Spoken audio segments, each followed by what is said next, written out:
Okay, so in lesson 4, we talked about the fundamental theorem of calculus, and we talked about this in terms of being the evaluation theorem. So, just as a reminder, if you have an integral of f of x dx from a to b, when you find the antiderivative, then evaluate, you get f of b minus f of a, where, remember, f of x represents a derivative, then its antiderivative is f of x.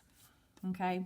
This evaluation theorem is used or can be used to find the total change in a variety of applications. For example, if you have water, if V of t represents volume of water in a tank or reservoir at time t, then its derivative V prime of t is the rate at which water flows into the reservoir at time t. Of course, this could model V prime of t can represent the rate at which the water is flowing out of the reservoir. Knowing that V prime of t is a rate, or the key to understanding that a rate is a derivative, then the integral of V prime of t, which is the derivative, a rate, from some time t1 to some time t2, the antiderivative of V prime of t is V. Evaluate that at the upper bound, t sub 2. Evaluate that at the lower bound, t sub 1. And what that gives you is the change in amount of water in the reservoir between time 1 and time 2. Okay, so, excuse me, integrals or antiderivatives give us the total change in some amount of something. Another example would be if C of t is the concentration of the product of a chemical reaction at time t, then the rate of reaction is the derivative dc over dt, the derivative of the concentration with respect to time. Of course, we could say that that would be C prime of t.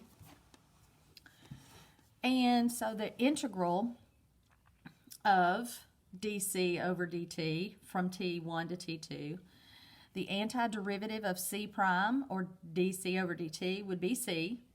Evaluate that function at t2, evaluate it at t1, and subtract, and you get the total change in the concentration of c from time 1 to time 2.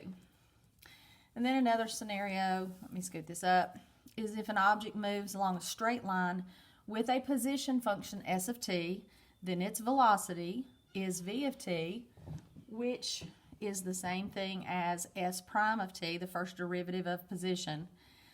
So therefore, the integral of vt dt from t1 to t2, since v of t represents the velocity, the antiderivative of velocity will be position. So if you find the antiderivative of velocity, which is position, evaluate it at the ending time, evaluate it at the beginning time, and subtract, you're going to get the total change of position or displacement. And that's something to remember. So the antiderivative is going to give you total change between one particular time and another, which if it's talking about position and velocity, you're going to get displacement. So what if the question that you're talking about is wanting to find the total distance traveled? When you have a velocity function. So here we have this graph of a velocity function, and you'll notice that the velocity is positive between this time value and this time value. Then we have a time when the velocity becomes negative, and then we have a time when the velocity becomes positive again. because remember, velocity is positive when the graph is above the x-axis. The velocity is negative when the graph is below, and so on. So when you want to know total distance, you want to know what was the distance traveled between these two times. So that would be this area. We want to know the distance traveled going in a negative direction, which would be this area. And because this area is below the x-axis, that area would have a negative value. And then if we want to know the distance traveled when the object changes directions from here to here, then that would be this area. This area would give that information or give that distance traveled. So when you're working with integrals, you have to decide, or you have to really pay attention to, do I want total distance traveled, or do I want just the distance or total displacement? And so when you want total distance, you actually have to work with the absolute value of velocity, because the absolute value will force this value right here to be positive. And that way you add this area, you add this area and this area, and with all three of those positive numbers, you will get the total distance traveled. So to determine the total distance traveled, you would integrate or evaluate or find you would integrate the absolute value of v of t dt from t1 to t2, and then you would be able to add all three of those areas. If all you're wanting is displacement, what's the different distance between, or how much change has there been between one time to another time, then you can keep your negative area, and you don't have to worry about absolute value. The key here, when you want total distance traveled, the key is knowing where and when is v of t 0. When is v of t less than 0? When is the velocity greater than 0? And we'll look at that as we jump into an example. If we're talking about acceleration, remember acceleration is the derivative of velocity. So if we were to have an acceleration function, and we were to find the antiderivative, which would be velocity, and evaluate the velocity function at t2 and t1 and subtract, then what we're going to get is the total change in velocity. Okay? So we're going to see in a couple of examples where the antiderivative or the definite integral is going to give us specific information about a certain or specific scenario. All right, so I'm going to take this away, and I want us to actually look at the first example. And the first example says a particle moves along a line so that its velocity at time t is v of t equals t squared minus t minus 6, and that would be in meters per second.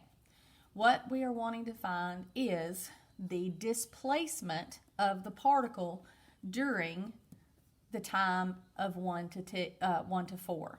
So I'm going to pull this away, and I'm going to pull in just a blank piece of paper, and here is the velocity function. Okay, if we want displacement, we will need to find the antiderivative of this equation. And we want to go from 1 to 4. Okay, so the antiderivative of v of t is position.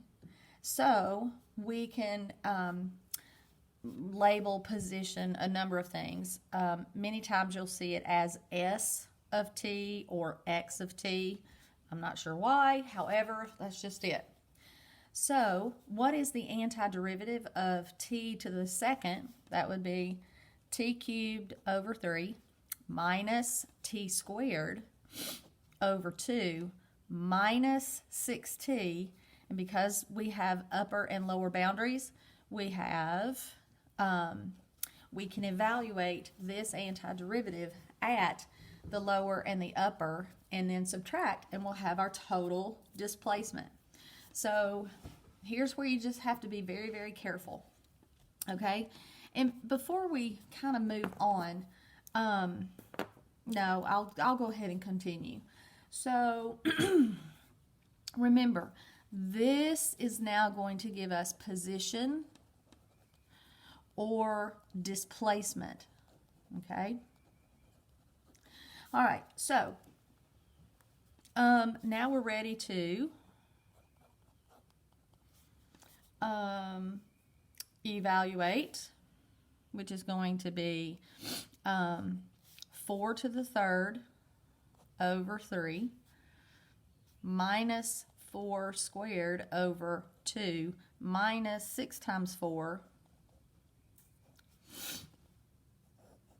And I'm going to subtract that same antiderivative at 1. So 1 to the third over 3 minus 1 squared over 2 minus 6 times 1.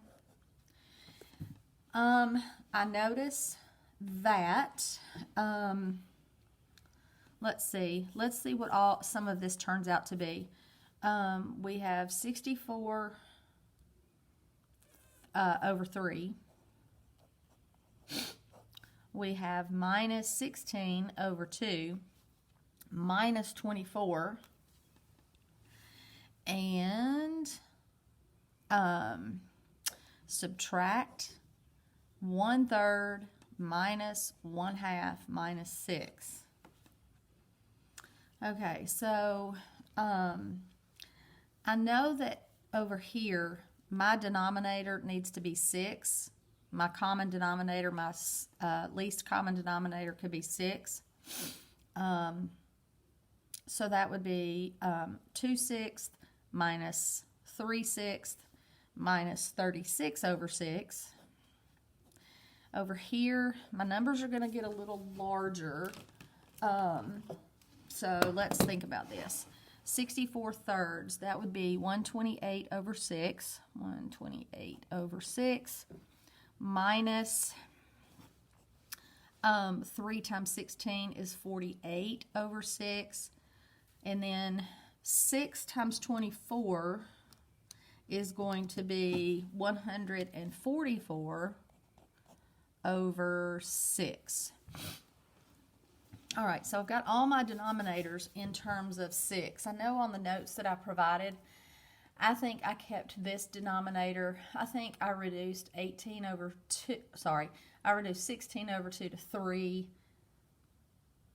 Let me rephrase that. Let me try again. I took 16 halves and wrote it as 8, and then found a common denominator of 3 to keep my numbers a little smaller. But nonetheless, I'm going to get the same answer. When I'm going to pull my calculator in, and now that my denominators here are the same, I've got 128 minus 48 minus 144. And I did not need the parentheses there because I didn't start with parentheses. So this is going to give me negative 64 over 6 minus, now this is 2 minus 3, which is negative 1, and negative 1 minus 36 is, I believe, negative 37 over 6. And now I'm going to take negative 64 and add 37. So negative 64, let me try that again, clear. Negative 64 plus 37 is going to be negative 27 over 6. And then that's going to reduce to, like, as a decimal, that would be 6 will go into that 24, 3 over, okay, so negative 4.5. So the value of this definite integral from 1 to 4 is negative 4.5. What does that mean? That means that the displacement of the particle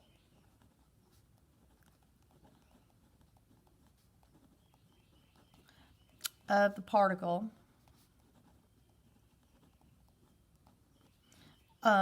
the interval from 1 to 4 is negative 4.5, which means left of its position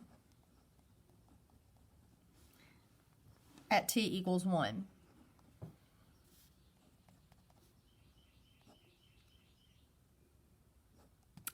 So I want to try to maybe put this in perspective a little bit. Why is this negative 4.5? Why is that in perspective to t equals 1? Well, let's think about this. So let's say, okay, this problem said that we have a particle that is moving along a line. So I'm going to say it's moving horizontally. So let's say that the origin, we'll say, is right here. Okay? Well, let's think about where the position is. What if I wanted to know the position at t equals 1? How would I find that? Well, I could take my s of 1 and substitute it here. Okay, which I've done, and that is right here. So s of 1 is negative 37 over 6, and I'm going to put that as a decimal because for me to digest this or process this, a decimal is going to make a little bit more sense. So if I take negative 37 and divide it by 6, I get negative 6.1667. So on my little number line, at s equals 1, my particle is back here at negative 6.1667. So there's where the particle is at t equals 1. Okay? So, at t equals, what if we want to know the position at t equals 4? So that would mean take 4 and plug it into s of t, which is what we did here. And so if I take this negative 64 over 6 and I clean that up to be a decimal, I have negative 64 divided by 6, and that value is going to actually be negative 10.667. So at t equals 4, the position of the particle is at negative 10.667. So why then is our displacement negative 4.5? Well, it's because you're finding the displacement between t equals 1 and t equals 4. So what is, if you look at simply this time frame, if you take negative 10.667 and subtract negative 6.1667, look at what you get. We get negative 4.5003. And so this is the displacement of the particle at t equals 4 in relation to where it was at t equals 1. Okay? So,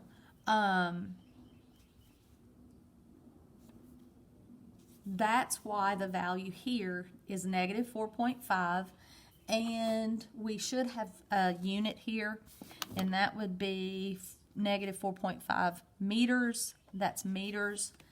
And so if the question were, and that's what that number is always going to represent. So you have to put this in perspective of what you're talking about, what time frame you're talking about, and did it ask for position or displacement, or did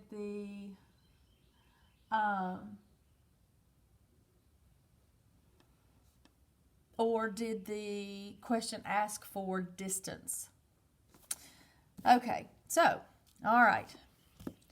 Let's look at the next example, which actually does talk about distance traveled. I'll take this away.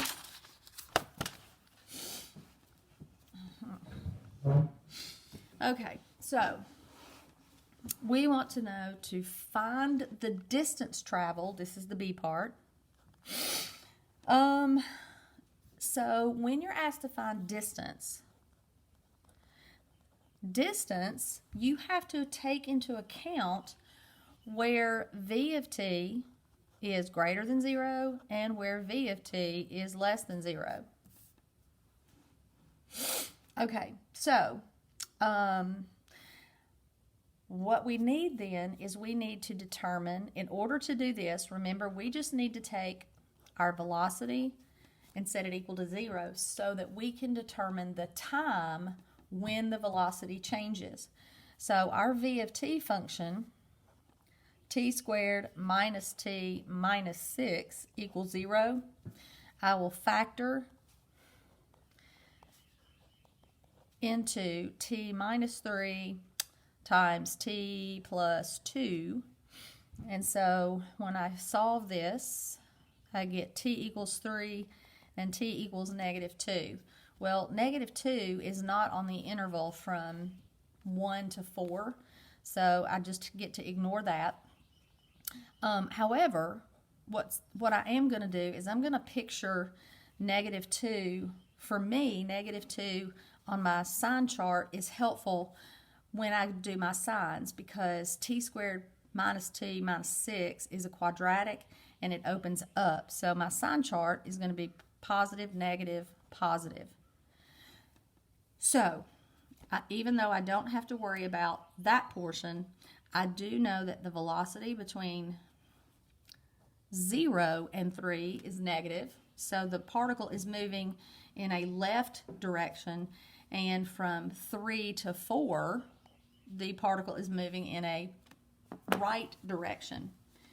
Okay, so now that I've done that, when I am showing this, distance equals, because I'm finding distance, I have to actually show the absolute value of V of t dt.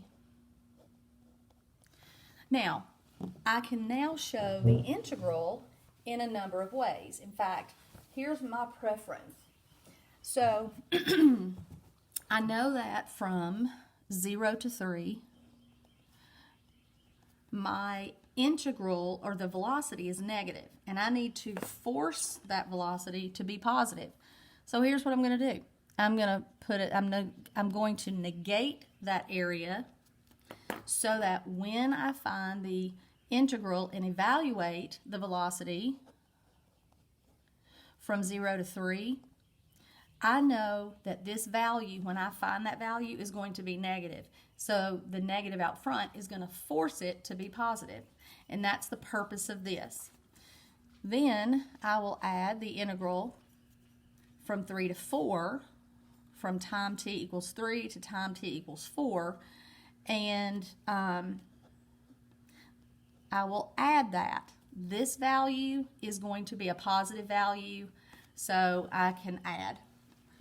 Okay, so in the previous problem, we found the antiderivative of V of t to be S of t equals t cubed over 3.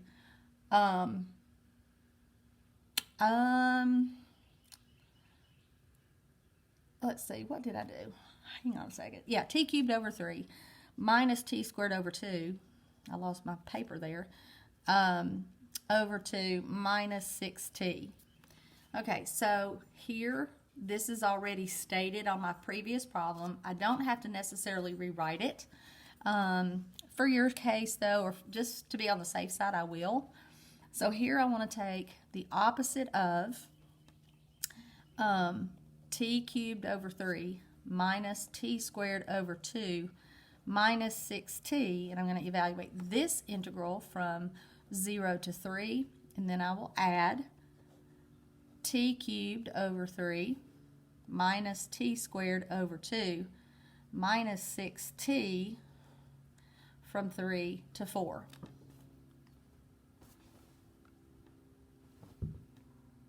So, all right. At this point, it's a matter of plugging and chugging and then calculating your answers.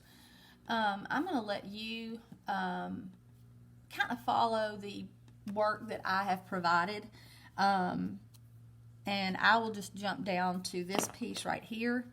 And that is, I have a negative. This, when you evaluate it at 3 and then subtract 0, turns out to be negative 44 over 6. Remember how we said that we knew that when we found the antiderivative and evaluated, we should get a value that's negative because the velocity is negative between 0 and 3. So that area under the curve of velocity would be a negative value. And so we're going to negate that to force that to be a positive. All right, so then when we find the when we evaluate this and subtract, that value is going to be 17 over 6. And we knew that that value should be positive because that's because the area between 3 and 4, the velocity was positive, so it would be above the x-axis, so that area would be positive. So when we clean all this up, this is going to be 44 over 6 plus 17 over 6, which is 61 over 6, and that is approximately 10.1667.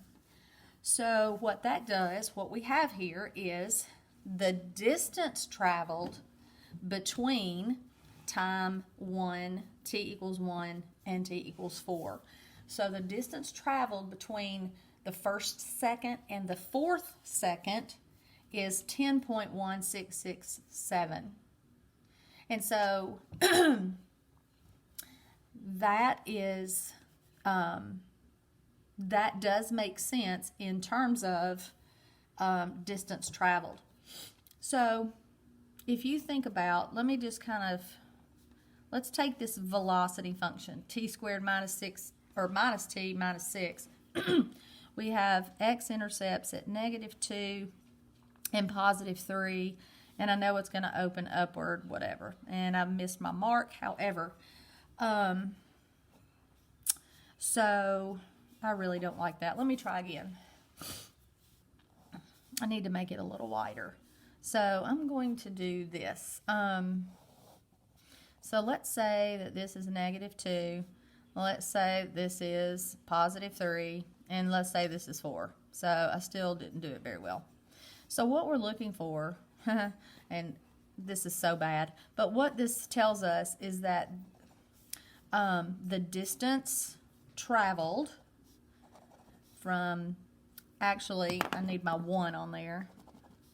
So if this is 1, I'm looking for that area plus that area. And so what we found from 1 to 3 was our area was below the x-axis, or the portion of the graph was below the x-axis, so that area is going to be negative. And so we had to negate that to make this area a positive value. And then from 3 to 4, we found the area to be 17 over 6, and the reason why that value is positive is because this area is above the x-axis. So you add the absolute value of that area with the area here, which you could say the absolute value of this area, and you're going to get 10.1667. So that's the total distance traveled between time t equals 1 and t equals 4. Okay? Okay, so when you're working with a problem, you have to ask yourself, what does the information that I'm working with represent?